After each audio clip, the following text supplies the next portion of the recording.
اور ایک حدیث میں یہ بھی فرمایا میرے دانے سائیڈ پہ، ایک میں فرمایا کہ میرے پیچھے۔ صحابہ نے عرض کی نا یا رسول اللہ صلی اللہ علیہ وآلہ وسلم، حضرت نوح سے لے کر آپ کی امت تک کتنے زیادہ لوگ ہوں گے اور کتنی امتیں ہوں گی، تو یا رسول اللہ آپ اپنی امت کو کیسے پہچانیں گے؟ تو حضور نے فرمایا میرے اللہ نے میری امت کو یہ بھی شرف بخشا ہے کہ وہ جو نماز کے لیے وضو کرتے ہیں۔ اب دیکھو بے نمازیوں، دیکھو نماز پڑھنے آؤ، صرف وضو کر لو تو اللہ کتنا کرم کرتا ہے۔ جو بندہ پھر اللہ کی بارگاہ میں کھڑا ہو جاتا ہوگا اللہ اس پہ کتنا کرم کرتا ہوگا۔ میرے حضور نے فرمایا، صحابی رسول عرض کرتے ہیں یا رسول اللہ کس طرح پہچانیں گے؟ تو حضور نے فرمایا جب میرا امتی نماز کے لیے اٹھتا ہے اس سے پہلے وضو کرتا ہے، قیامت کے دن وہ جس جس جگہ پہ وضو کا پانی لگا ہوگا وہ جگہ جو ہے چاند کے 14ویں کی چاند کی طرح چمک رہی ہوگی، میں اپنے امتیوں کو پہچان لوں گا۔ میرے حضور نے خود فرمایا، اور پھر فرمایا ساری امتیں باہر ہوں گی۔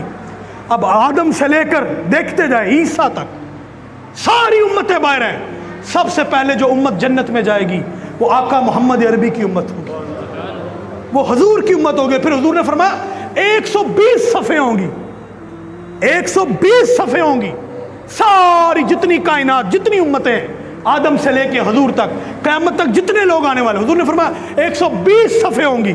اللہ تبارک و تعالیٰ نے یہ اعزاز مجھے بخشا ہے، میں نے آپ کو بتایا کسی نبی کے 5 امتی، کسی کے 10 امتی، کسی کا کوئی امتی نہیں، کسی کے تھوڑے سے چند امتی، لیکن یہ میرے کریم کا کرم ہے۔ میرے حضور نے فرمایا کہ میری امت اس وقت ساری کائنات کے لوگ ہوں گے، 120 صفیں بنائی جائیں گی، اس میں سے جو 80 صفیں ہوں گی وہ محمد عربی کی امت کی ہوگی، سب سے زیادہ کثرت بھی محمد عربی کی امت کی ہوگی۔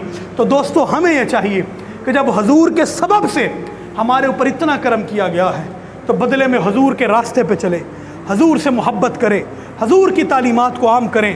اللہ سے دعا ہے کہ جو کچھ میں نے کہا اپنے